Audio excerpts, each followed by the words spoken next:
The grand chamber fell silent as Ambassador Unicong walked toward the central platform. Around her, delegates from 47 species watched from their floating seats. Some looked at her with disgust. Others refused to meet her eyes at all. The massive room stretched upward into darkness, its walls covered with the flags of every member world. Earth's flag hung in the far corner, smaller than most. Una had walked this path many times before. She remembered her first day here, 20 years ago, when she had felt so proud. Humanity had finally joined the great family of the stars. They had worked so hard to prove themselves worthy. Now she understood that they were never truly welcome. Hi, Arbiter Vorin stood at the highest seat, his pale blue skin glowing under the chamber lights. The Eldari were an ancient species, proud of their long history. They had led the Galactic Council for 3,000 years. Vorin raised his thin hand, and the room became even quieter. "We gather today for a historic vote," Vorin announced. His voice echoed through the chamber. Resolution 7742, the Human Containment Doctrine. Una kept her face calm, but her heart beat faster. She had heard rumors about this resolution for months. She had hoped they were wrong. Vorin began reading from the floating screen before him. Article 1. Human expansion beyond current territories is hereby forbidden. Article 2. The human fleet shall be reduced to 100 vessels. Article 3. Human faster-than-light technology is classified as dangerous and shall not be shared or developed further. The reading continued. Each article was worse than the last. Humans would need permission to travel. Human scientists would be monitored. Human children would be tested for aggressive tendencies. Una listened to it all. She thought about her grandfather, Admiral Junho Kong. He had died 30 years ago, defending a Korath colony from Vorn raiders. His ship had stayed behind so civilian transports could escape. The Council had given him a small medal and forgotten him within a year.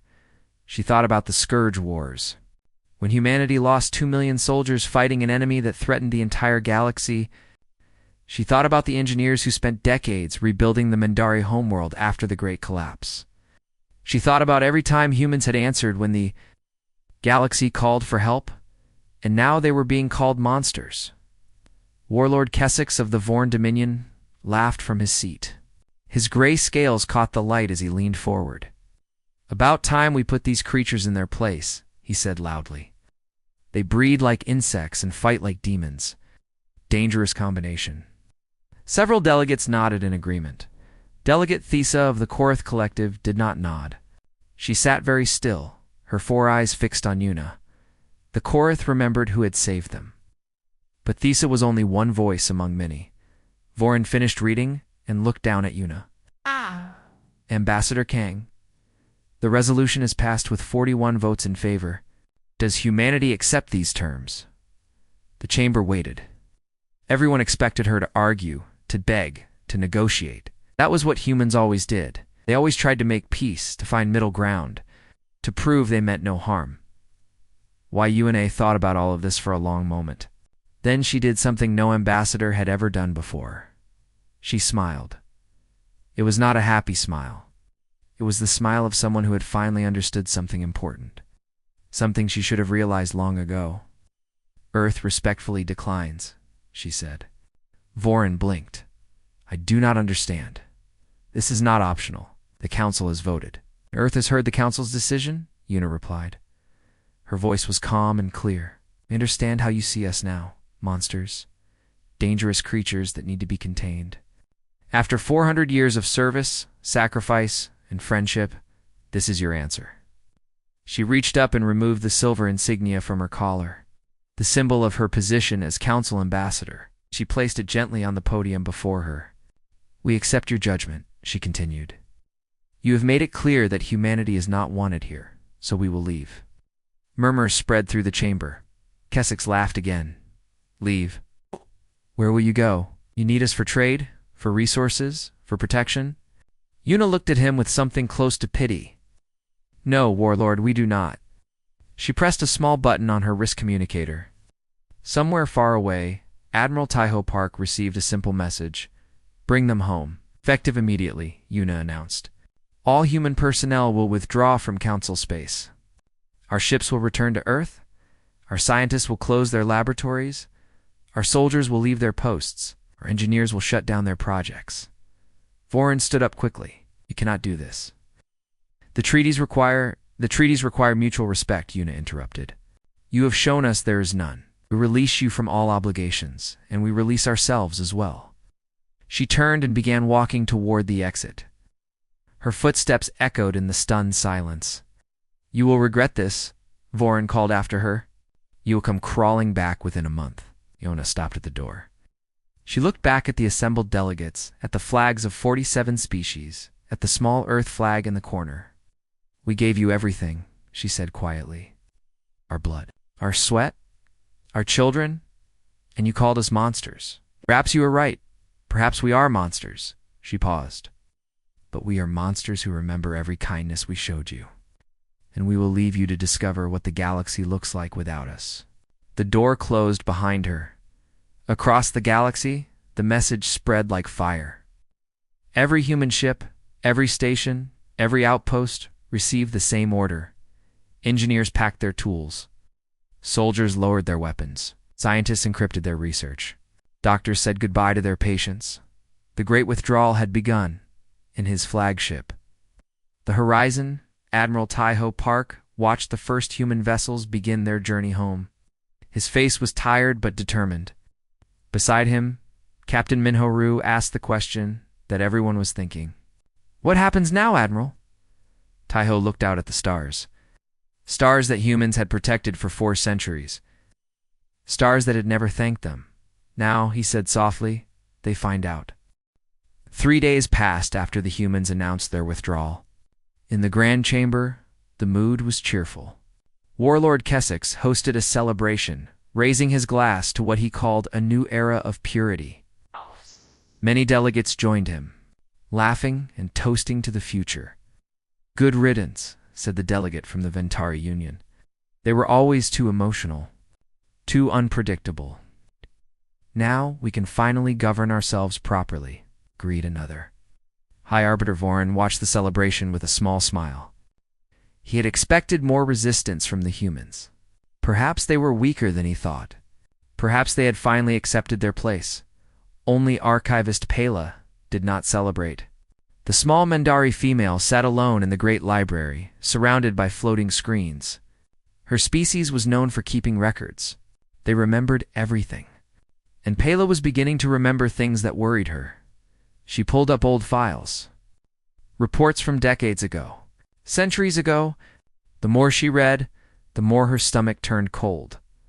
Meanwhile, at the edge of Council space, first signs of trouble appeared. Captain Minho Rue commanded the last human patrol ship in the neutral corridor. This stretch of space separated the Vorn Dominion from 3 smaller species who had no military power. For 200 years, human ships had kept the peace here. The Vorn were aggressive and hungry for conquest, but they never attacked while humans watched. Now Minho received his orders to leave. Are you sure about this, Admiral? He asked through the communication screen. Admiral Taiho Park's face was firm. The Council made their choice. We follow orders. The Korath are asking us to stay. They're scared. I know. Taiho's voice was heavy. But we cannot force our help on those who don't want it. The Council speaks for everyone. Withdraw to Earth space. Minho looked out his window one last time. He could already see Vorn warships gathering on the edge of sensor range, like wolves waiting for the shepherd to leave. Understood, Admiral. Returning home, his ship jumped away. Within 6 hours, the Vorn crossed into the neutral corridor. On the other side of the galaxy, Dr. Hannah Cho stood in the lobby of the Human Xenobiology Institute. For 80 years, this station had provided free medical care to any species that needed it. Human doctors had cured 31 different diseases that affected alien species. They asked for nothing in return. Now Hannah supervised the shutdown. The cold storage units are sealed, reported one of her assistants. All research data has been encrypted and transferred to Earth servers. What about the patients? Hannah asked. Her assistant hesitated. We gave them as much medicine as we could. Enough for maybe 2 months. After that, He did not finish. Hannah nodded slowly. She thought about the Korath child she had treated last week, a rare blood disease that only human medicine could manage.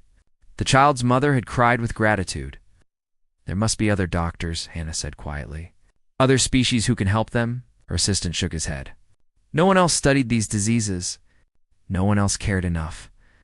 They left the station in silence. Behind them, the lights went dark. General Sun Woo-beak had the hardest job of all. For 300 years, humans had maintained the beacon system. These were special stations scattered across the galaxy that kept faster-than-light travel safe. Without them, ships could get lost in unstable space. Journeys that took days would take months. Many ships would simply disappear. The beacons were humanity's gift to the galaxy, free, unlimited. No species was ever charged for using them. Sunwoo gave the order to shut them down. All beacon stations. This is General Beak. Begin deactivation sequence. Return to Earth space immediately. One by one, the lights of the beacon network went out. Across the galaxy, navigation computers began showing errors. Trade routes that had been safe for centuries became dangerous overnight. In the council chamber, Delegate Thesa rushed to find High Arbiter Vorin. She found him still celebrating with the others. "We have a problem," she said urgently. Vorin waved his hand dismissively. "The humans are leaving. That is not a problem. That is a solution you do not understand." Thesa pulled up data on a floating screen. "Look at this. The human patrol ships have left the neutral corridor. The Vorin are already moving in. The Vorin are our allies. They will respect the borders. They have never respected borders. The only reason they stayed back was the humans." Thesa switched to another screen. "The medical stations are closing. 12 worlds have reported emergency shortages. 3 species depend entirely on human medicine." Vorin frowned slightly but said nothing. "And the beacons." Thesa's voice was desperate now. "The navigation network is failing. We have lost contact with 47 trade ships in the last hour alone." Finally, Vorin looked concerned. "Surely we can maintain the beacons ourselves." "Cannot. No one understands how they work. The humans never explained the technology. They just gave it to us. We never asked how it worked because we never thought they would leave." Across the room, Archivist Pela approached with a heavy folder in her arms. Her face was pale. "High Arbiter," she said softly. "I have completed my initial research. You need to see this." She handed him the folder. Vorin opened it and began reading. His face grew paler with each page. "This cannot be correct," he whispered. "It is all documented," Pela replied. "Every war humans prevented. Every famine they stopped. Every disaster they answered. Every technology they shared. Every life they saved. We recorded it all. We just never looked at it together." Vorin stared at the numbers. Humans had prevented 18 major wars. They had fed populations during 7 famines. They had rebuilt 3 homeworlds. They had shared technology worth more than the entire council budget, and they had never asked for anything except friendship. "They did not need us," Pela said quietly. "They never needed us. They were always more advanced than they showed. They could have conquered us at any time. Instead, they served, and we called them monsters." Vorin closed the folder. His hands were shaking. "They will come back," he said, but his voice was uncertain now. "They must come back. They are too compassionate to abandon us." Lisa shook her head slowly. "That compassion is exactly what we betrayed. Would you come back if you were them?" No one answered outside. Another beacon went dark. Another ship disappeared. And in the neutral corridor, the first Vorin weapons began to fire. 6 months had passed since the humans left. Admiral Taiho Park stood on the bridge of the horizon, looking out at the barrier that now surrounded Earth's territory. The quiet zone, people called it. 50 light-years of space that no alien ship could enter. The barrier was not violent. It did not destroy ships or hurt anyone. Vessels simply could not navigate through it. Their systems would become confused, their instruments would fail, and they would drift harmlessly back into council space. It was like trying to walk through a wall made of fog. Impossible, but gentle. Another diplomatic mission approaching, reported Captain Minho Rue. This makes 14. Minho nodded. He watched the small council ship on his screen. It stopped at the edge of the barrier, unable to go further. Open a channel. Ambassador Unicong's voice came through the speakers. She was on Earth now, but she still handled all communication with the Council. Council vessel, this is Earth. State your purpose. Ambassador Kong, said the voice from the Council ship. It was High Arbiter Vorin himself. He sounded tired, desperate. Please, we must speak with you. The situation has become very serious. We are aware of the situation. Then you know we need your help. The Vorin have conquered half the Korth worlds. The plague on the Outer Rim is spreading. Ships are lost every day because the navigation system has failed. Please, Ambassador, we made a mistake. We admit this. There was silence for a long moment. Then Yuna spoke, her voice calm but sad. We gave you everything. Our blood, our technology, our compassion. You called us monsters. We accept your judgment and leave you in peace. But people are dying. People were always dying. We saved them before. You did not want us to save them anymore. We respect your decision. The communication ended. Vorin's ship drifted at the barrier for several more hours before finally turning away. Inside the quiet zone, humanity was thriving like never before, free from galactic obligations. They focused on their own worlds. Dr. Hannah Cho led a massive terraforming project, turning barren moons into gardens. General Sun Woo Beek, no longer needed for war, supervised the rebuilding of old colonies. Ships that once carried weapons now carried families to new homes. Children grew up playing in parks built on asteroids. Scientists explored mysteries they had never had time to study before. Artists created works of beauty without fear of war. For the first time in 4 centuries, humans could simply live, but not everyone was at peace. Tai-Ho often stood alone at night, watching the stars beyond the barrier. Minho found him there one evening. You are thinking about them, Minho said. It was not a question. I cannot help it. Tai-Ho's voice was quiet. I keep imagining the Korath. The children in the hospitals, the refugees. We offered them help for 400 years. They rejected us. The council rejected us. The common people never had a voice. Tai-Ho turned away from the window. Does that make them less worthy of protection? Minho had no answer. On the other side of the barrier, the galaxy was falling apart. The Vorin Dominion had conquered 60% of the neutral corridor. Refugee ships fled in every direction, but without the beacon system, many of them got lost. Ghost ships drifted through unstable space, their crews dead, their destinations never reached. The plague on the Outer Rim had spread to 23 worlds. Without human medicine, there was no cure. Hospitals overflowed. Mass graves appeared on planets that had been peaceful for centuries. On Station Helix Prime, Archivist Pela continued her work.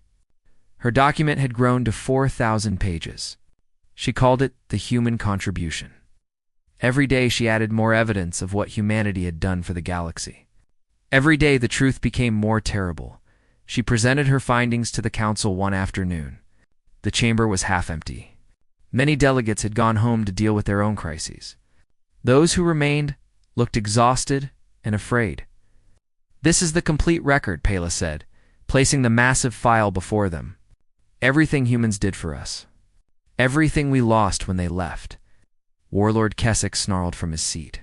His scales had lost their shine. His fleet was stretched thin, trying to hold newly conquered territory. Destroy it. We do not need reminders of those creatures. Destroy history? Pela's voice was cold. That is how we got here, Warlord. We forgot. We forgot who built our navigation systems. We forgot who cured our diseases. We forgot who died protecting our borders. We forgot because we chose not to remember. The humans made themselves necessary on purpose, Keswick argued. It was a trap. A way to control us. Then why did they leave so easily? Pela asked. If they wanted to control us, why did they not fight? Why did they simply say goodbye and go home? No one could answer. Delegate Thessa stood up slowly. "I have read the document," she said. "All 4,000 pages. And I believe Archivist Pela has actually underestimated the human contribution." "Impossible," Vorin muttered. "The document only includes what was officially recorded. It does not include the countless small kindnesses. The human engineer who stayed late to fix a stranger's ship, the human soldier who shared his food with refugees, the human doctor who worked without sleep to save one more life." Thessa's voice broke slightly. "We cannot calculate what we lost because we never bothered to measure what they gave." She turned to face the council directly. "We need to try again. Send another mission. Offer them real apologies. Real change. Beg if we must. They will not listen," Vorin said. "I have tried 14 times, then try 15 times. Try 100 times. Try until they believe us, or until we die trying. Because right now we are dying anyway," the council voted. Another mission was approved.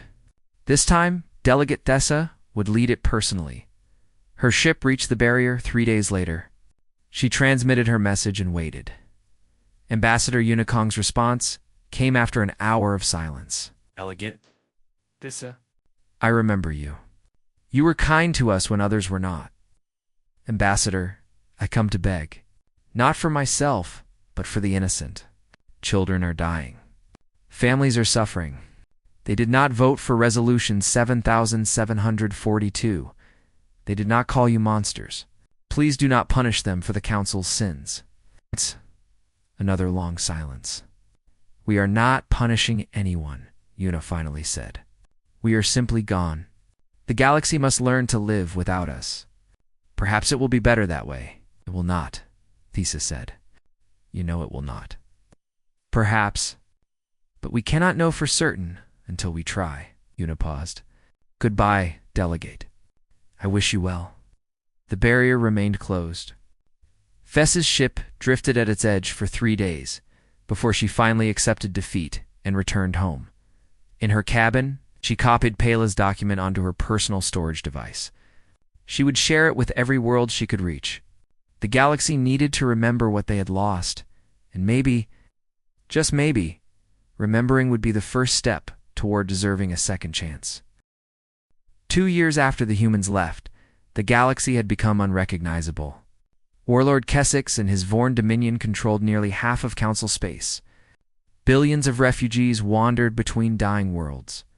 The beacon system had completely collapsed, trapping entire civilizations in their home systems. Station Helix Prime itself was under siege. Vorn warships surrounded the Great Station, blocking all supply routes. Inside, the remaining council members gathered in the Grand Chamber. The room that once held 47 flags now held only 19. Many species had surrendered to the Vorn. Others had simply stopped communicating, lost in the chaos of broken navigation routes. High Arbiter Vorin looked like a shadow of himself. His blue skin had faded to gray. His proud posture had bent with exhaustion and fear. "Warlord Kessex demands our surrender," he announced to the assembly. "He wants to be named Supreme Arbiter. All Council worlds would become part of the Vorn Dominion. And if we refuse?" asked one of the remaining delegates. Before Vorin could answer, a new voice spoke from the entrance. Warlord Kessex himself walked into the chamber, flanked by armed guards. His scales gleamed under the lights. He was healthy and strong, fed by conquest while others starved. "If you refuse, I will destroy you," Kessex said simply. "But not quickly. I will make examples of your worlds." Starting with Korath Prime, Delegate Thessa stood up sharply. "Korath Prime has 8 billion civilians. They are not soldiers. They are not your enemies. They are witnesses," Kessex replied. "The galaxy needs to see what happens to those who resist. My scientists have developed a wonderful new weapon. It cracks the core of a planet. Very dramatic, very final." The chamber erupted in protests and screams. Kessex smiled and raised his hand for silence. "You have 1 week to surrender. After that, Korath Prime becomes a warning to everyone else." He turned and walked out, his guards following behind. Thessa collapsed back into her seat. Around her, delegates wept and argued and blamed each other. But she was thinking about something else. Someone else. That night, she used an old secret communication channel, one that she had kept hidden for 2 years. It connected to a small device she had given to Captain Minho. Back when humans still patrolled the neutral corridor. To her shock, someone answered. Delegate Thesa. Minho's voice was cautious but not unkind. This is unexpected.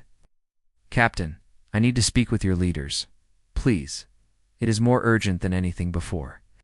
The barrier remains closed. Our decision has not changed. I know. But this time is different. Kessex has a weapon that can destroy entire planets.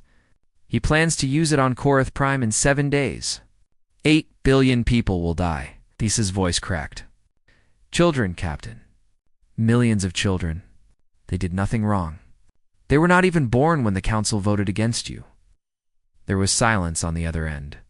Then Minho spoke quietly. I will pass your message to the Admiral. I cannot promise anything. That is all I ask. The connection ended. Thesa waited through the longest night of her life. Inside the quiet zone, the message spread quickly. Admiral Taiho Park called an emergency meeting of Earth's Leadership Council. Ambassador Unicong attended via hologram from her garden on Earth. General Sunwoo Beek sat with his arms crossed, his face troubled. Dr. Hannah Cho looked pale as she studied the data. Thesa had sent about the planet-killing weapon. Captain Minho presented the situation. When he finished, silence filled the room. Yuna spoke first. We owe the galaxy nothing. They made their choice. We made ours. Agreed, said Sunwoo. If we intervene now, we set a precedent. Every time there is trouble, they will expect us to save them. We will never be free. Is freedom worth 8 billion lives? Hannah asked quietly. That is not fair, Yuna replied. We did not create this situation. We did not build that weapon. We did not start this war. The Vorn are responsible, not us. The Vorn are responsible, Taiho agreed, but we are capable. He stood and walked to the window, looking out at the stars.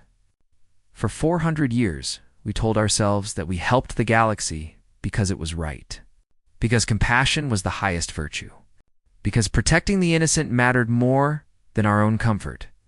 He turned to face the council. Were we lying? Did we only help because they thanked us? Because they respected us? He shook his head.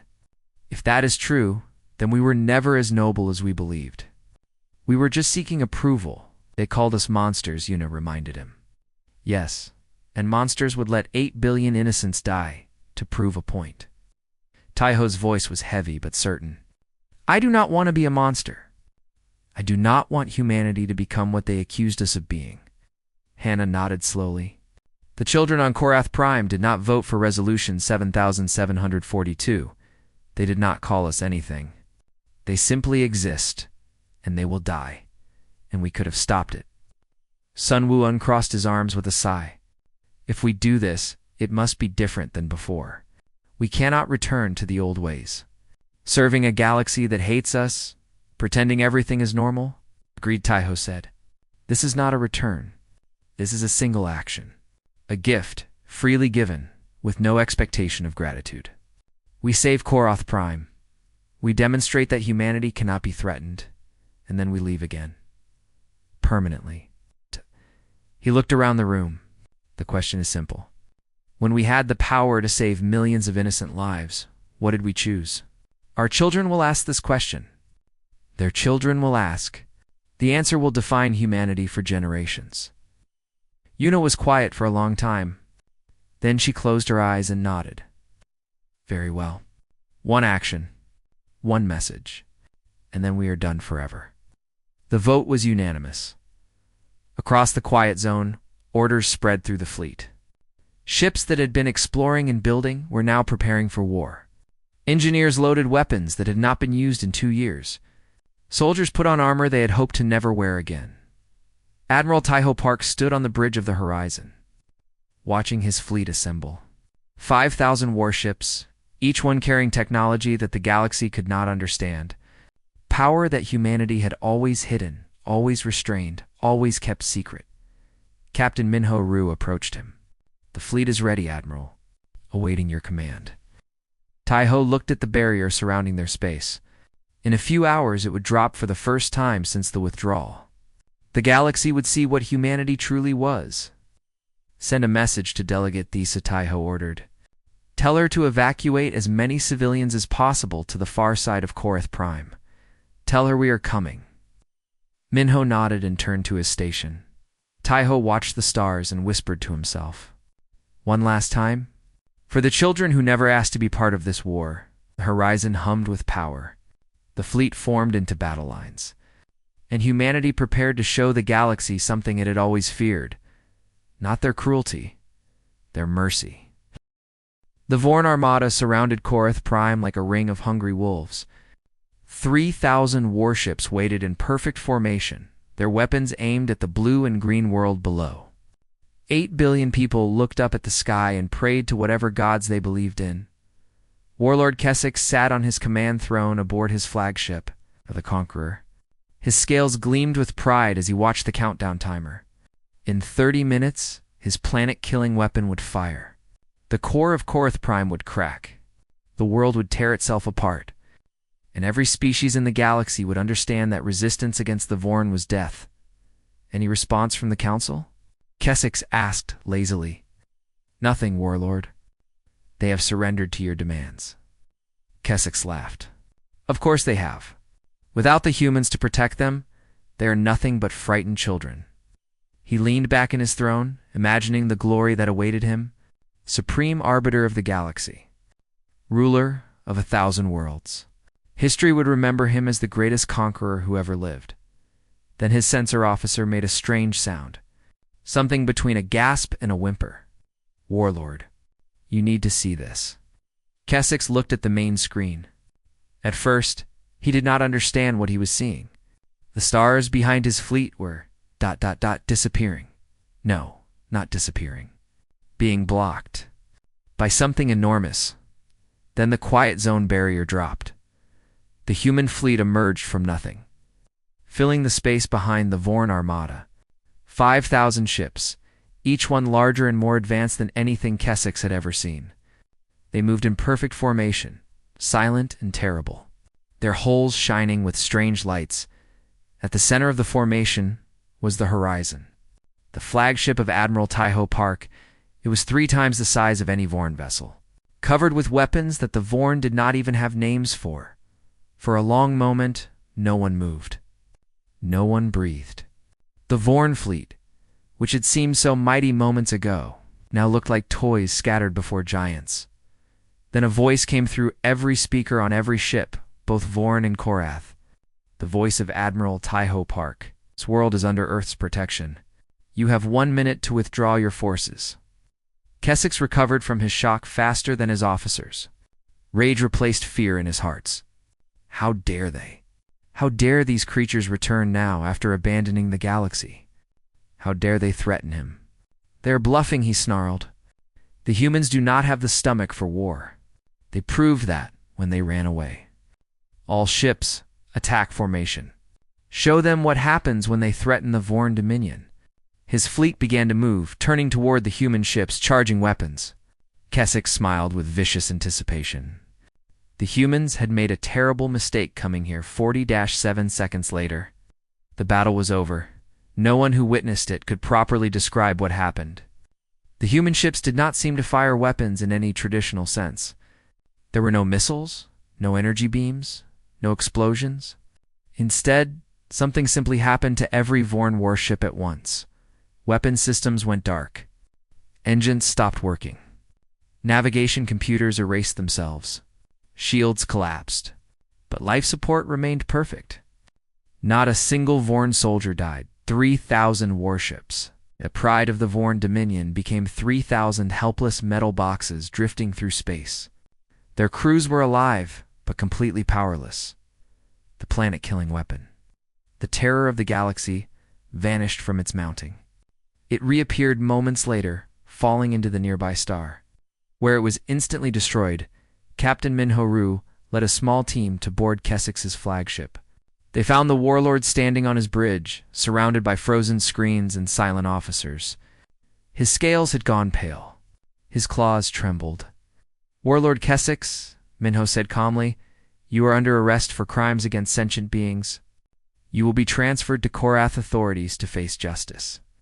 Kessex's mouth opened and closed several times before he could speak. "How? Our shields? Our weapons? How is this possible?" Minho looked at him with something like pity. "You spent 2 years conquering the weak. We spent 2 years preparing for the strong. The difference is that we have been preparing for 400 years. He gestured to his soldiers. "Take him." As Kessex was led away, he passed General Sunwoo Beak, who had arrived to oversee the prisoner transfer. The warlord stopped and stared at the human general with wild eyes. "You could have ruled us," Kessex whispered. "All this time, you could have taken everything. Why did you serve? Why did you pretend to be weak?" Sunwoo considered the question seriously. "Because power without purpose is just tyranny. We did not want to rule the galaxy. We wanted to help it grow. You never understood that. Neither did the Council. Perhaps someday you will." Across the galaxy, every species watched the battles recording in stunned silence. Not the violence of it, because there was almost no violence.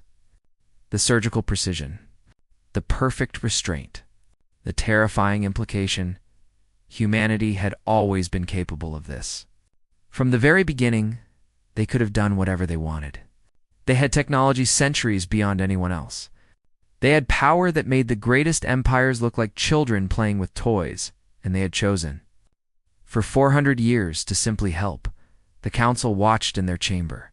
Freed from the Vorin siege by the same impossible technology, High Arbiter Vorin sat with his face in his hands. He could not stop shaking. "And we called them monsters," he whispered. "We feared their strength. We tried to contain them." He looked up at the screen showing the human fleet, still positioned protectively above Korath Prime.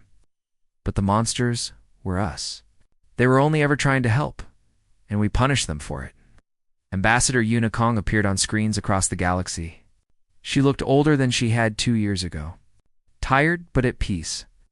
"People of the Council," she began, "what you witnessed today was not an act of war. It was an act of mercy. We came because innocent lives were threatened. We came because children should not pay for the sins of politicians. We came because, despite everything, we could not watch and do nothing." She paused, choosing her next words carefully. "But let us be clear. We are not your saviors. We are not your rulers. We are not your weapons. We are humans.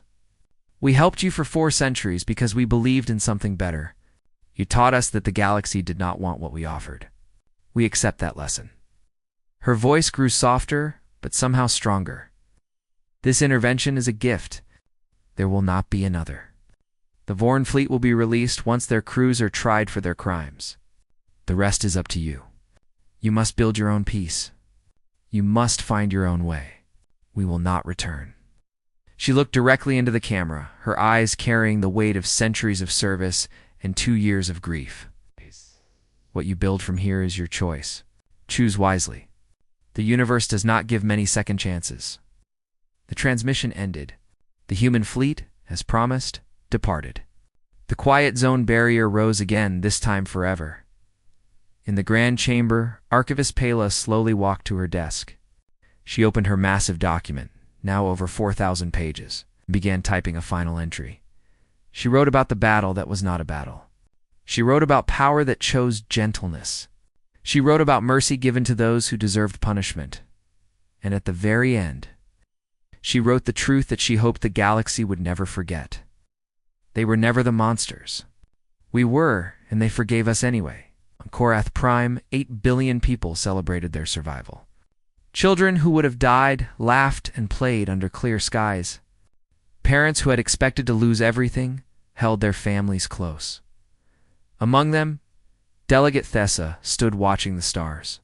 Somewhere beyond those stars, behind an invisible barrier, humanity was going home. They would build their own future now, separate from the galaxy they had served for so long. She whispered a thank you that would never be heard. But perhaps, she thought, someday the galaxy would find a way to deserve them again. Someday, They would prove that humanity's faith in them had not been completely misplaced. Until then, they would remember. They would learn. They would try to be worthy of the gift they had been given. And in her garden on Earth, Ambassador Unicong watched the sunset. The barrier hummed softly at the edge of their space, protecting humanity from a galaxy that had hurt them. But even now, even after everything, she could not stop hoping. Maybe someday, she thought. Maybe someday they will understand, maybe someday they will be ready, and until then, humanity would wait, patient, powerful, and still, after all these years, quietly hoping for the best.